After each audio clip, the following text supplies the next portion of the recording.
Alright, if you were seeing this video, I have decided to keep it and post it. So let's just kind of go over a little bit of the chaos that I've created here.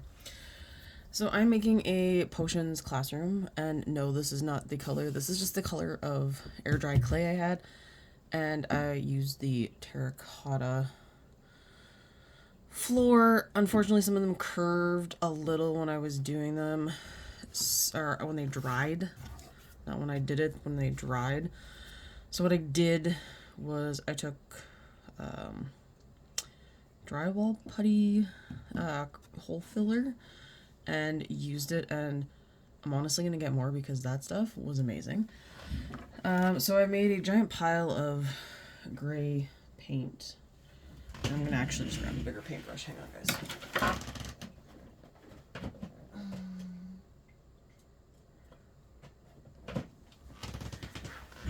So I'm going to paint this all gray. I have two walls, so that's going to be where I go, is just with two of the walls. I kind of wanted to make it a little more open. Okay, I'll worry about the roof more when I get to the flipping part. So there's going to be lots of flipping and rotating, but I'll kind of just talk about a bit of what I've done. So I did get a mold that specialize like for different textures. So there's a brick one, a wood one, and then this one. So I wanted to have something that I could do that looked like stone without always having to try and make stone. Because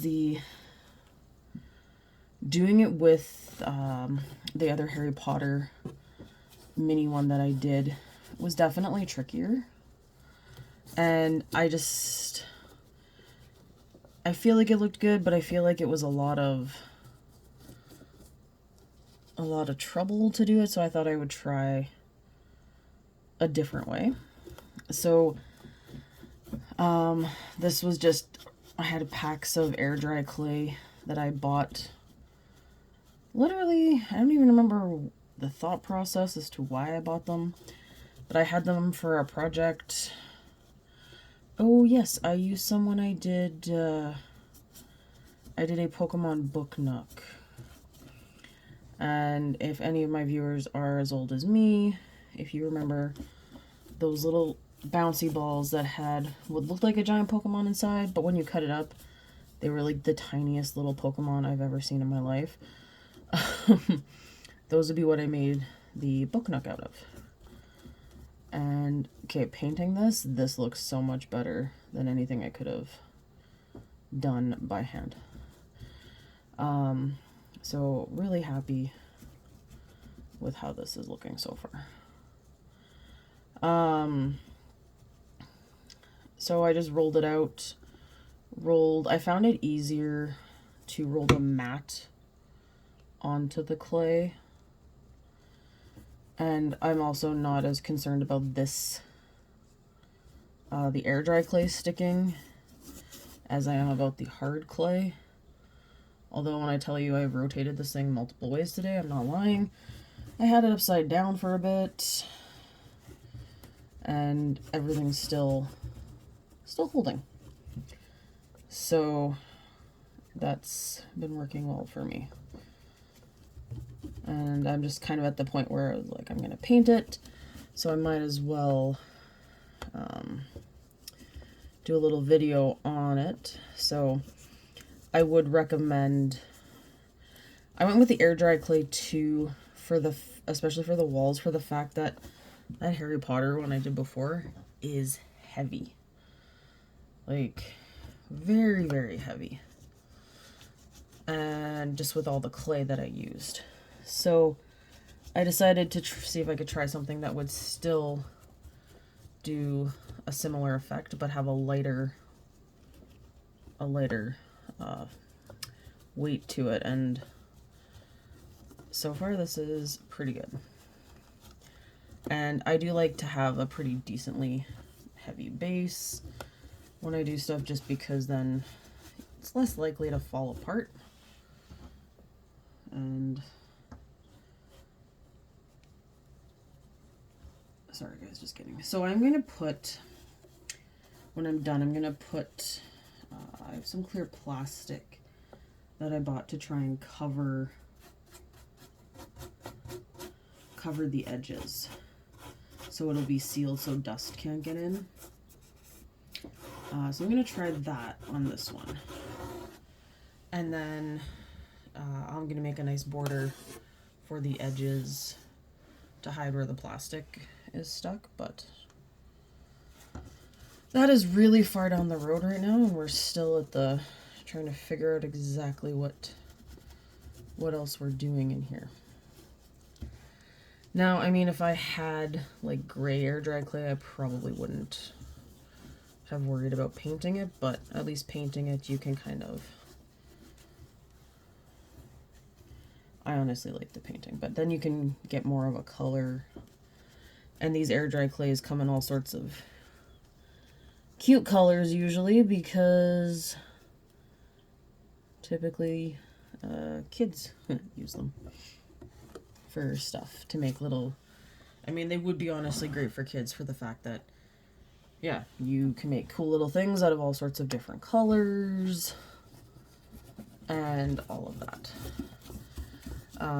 So my plan for this project is I'm going to use a bunch of those the Harry Potter Mania things that I made for this one.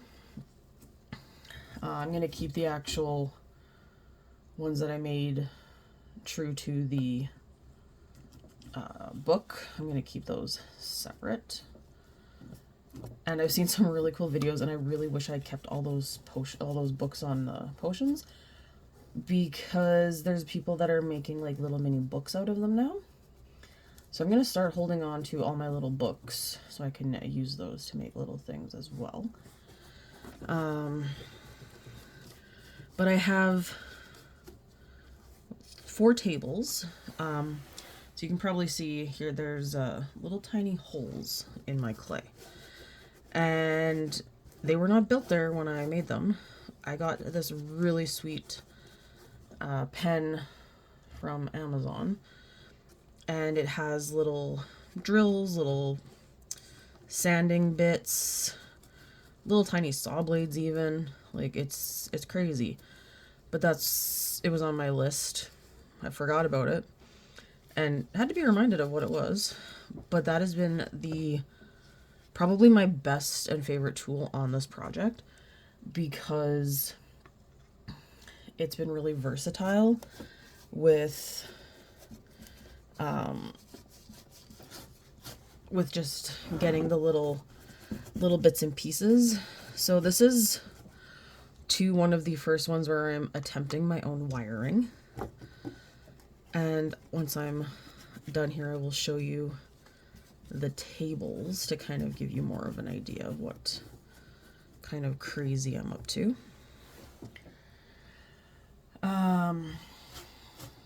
This is going to take more paint than I think I thought through, but okay.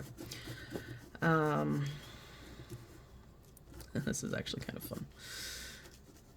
My students actually this week too started their own little Book Nook diorama projects. They had to pick a story from the Bible. FYI, I'm a Catholic school. And they had to pick their own story, and then they had to make a model of it. And they were doing some really cool and creative things this week with it. So I'm very, very excited to see. It's going to be like, because they get, I think my co-teacher actually had them do some work on it on Friday. Not yesterday, Friday, because it's Sunday. So they're going to have probably at least, I feel like, close to 8 hours to do it. But that also involves setting up, cleanup, after a couple hours of doing stuff. So, alright. So, I've actually, too, have joined this page on Facebook where there's tons of stuff about miniatures and other things, especially with the leftovers that people have done. So I'm really liking that too, because to see what other people do kind of gives you some ideas. And I find sometimes that helps when you're kind of stuck. Oh, and on a very exciting note, I finally got my hand, or will have my hand on, I should say, they're coming this week, some of the new Harry Potter miniverse with the candy, the Honeydukes. Sorry, I keep mixing up the two, because I've been playing Hogwarts Legacy, and I've been running around both for stuff. So that stuff is supposed to be here. It showed up on Amazon to buy, and I wasted no time at all.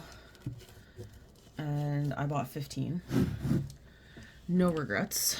I am so pumped for those to come in.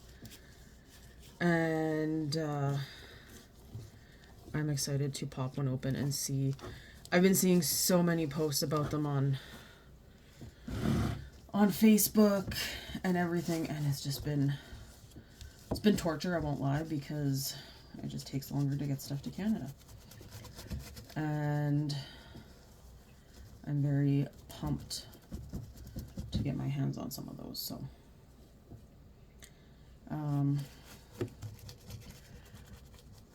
and then, oh yes, so I was thinking in the corner, because if you notice there's like a chunk of wall missing anyway.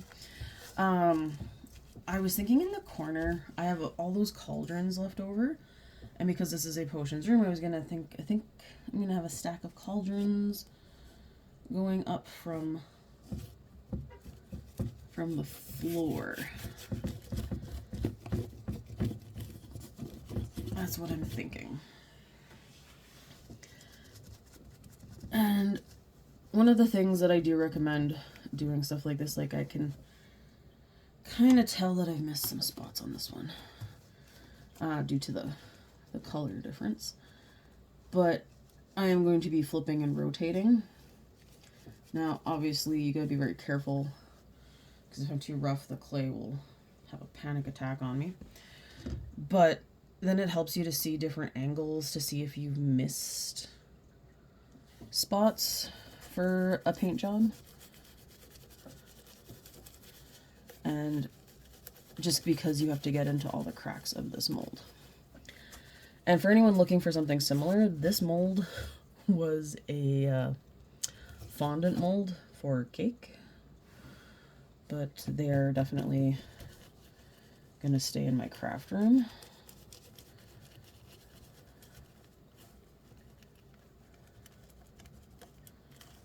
And that's going to be the only place they'll be used. I'm not a big fondant user, and honestly eater. The only fondant I've ever made that was good, or fondant that I've eaten that was good, was homemade marshmallow fondant. And the stuff you get at the store, it tastes so bleh. And actually, we've been starting to plan our wedding, and the place that I am looking forward to do our cake does not even do fondant. So I'm pretty stoked for that. I like my buttercream icing.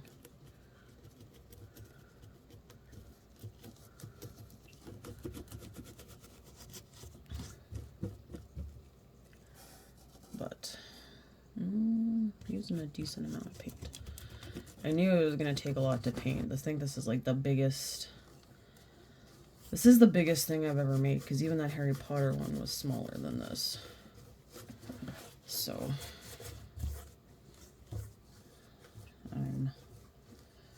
and it is a lot. I won't lie, to try and get all the little textures filled, because I'm kind of starting to feel like my arm's gonna fall off. And I'm just realizing my hand is probably all you can see on the camera right now. But yeah, so I bought a couple wiring kit things off of Amazon. If you listen, probably everything I buy is off Amazon. Occasionally I hit up Michael's, but majority of my supplies comes from Amazon. And it has the battery packs, so I bought battery packs and light bulb packs. And they're very similar to how a lot of the book nooks I've done lately come. You have to connect the red wires, connect the black wires, and then boom, you turn it on. So that's what we're going with, is that it's going to be, hopefully, end up like that. And depending on, sorry guys, what it's like for light. Oh, and I'm hitting the camera. Okay, we'll do the edge after. I might add more lights.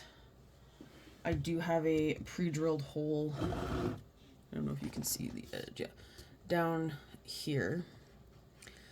And it's solely in the event that I want to add lights at the end. And if I do, it'll probably be just behind the like border frame that I'm thinking of putting in. Because I don't necessarily feel like it's going to be as dark with two sides open. So I don't feel like I'm going to need as much light that way. But it would be nice too if I decide to have the option. So it's all set and ready to go with a pre-drilled hole that comes slightly out from under the clay floor, which I'm pretty sure you would never see in the event I don't put the lights in. Alright. And I think I might also add some like mossiness to this Potions classroom. I feel like it's definitely probably an area, you know, that maybe doesn't get cleaned as often. And is definitely something that needs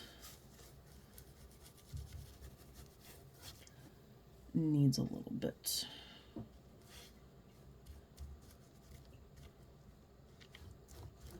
But I also like how, because I just kind of put them on in any which way, the stone pattern kind of rotates and has a bit more variation than if I did it all on like a giant big mat. If you guys have seen those mat ones before. All right, let's hit up the clay.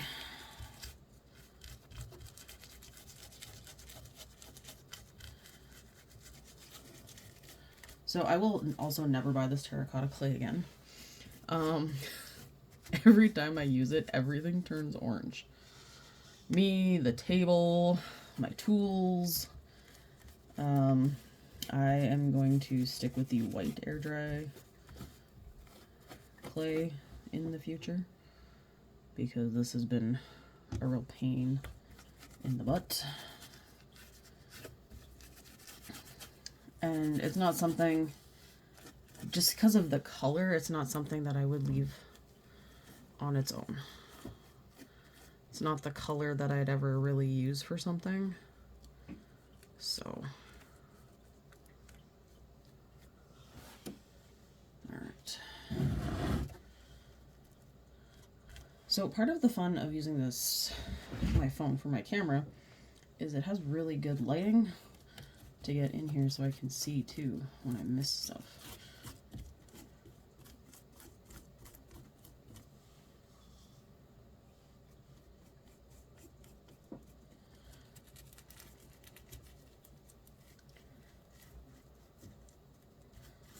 But I did find that the drywall paste definitely helped,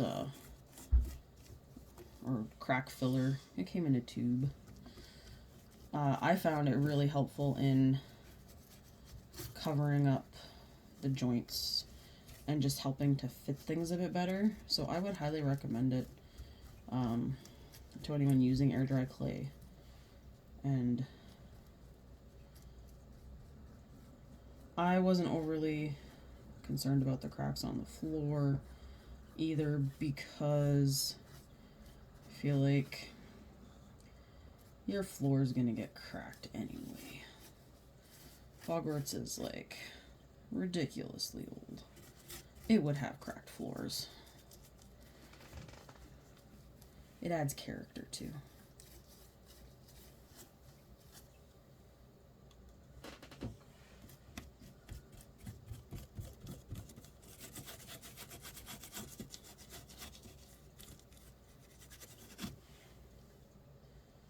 Okay, because my arm needs a bit of a break before I keep painting, I'm just gonna show you a couple of a table and something, and then that'll be it for this video while I finish painting.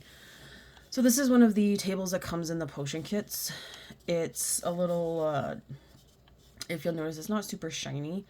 What I did was I saw somebody else do something similar. You take acrylic paint and water it down, and it creates a bit of a darker finish, but you still see the wood pattern. I also painted the legs. Not as good on this one apparently, now that I'm seeing it in the light. But I used a wood burner tool to melt a hole in this little burner thing, the table, so it comes through. And I actually painted those a little bit brown, so they're going to be going in through the hole in the floor. And that'll be one of the tables, and then that's the source of the fire for the cauldron, which I have a little cauldron stand that I'll be putting over it as well. And then I'll put other things on the table, but these are the wiring that I have. And then you might recognize these crates from the potions classroom. I did similar with them as well, because I'd like to feature them in somewhere in this. So alright, so the next time you see this, I will probably be assembling things in here. So I hope you enjoyed seeing my new project.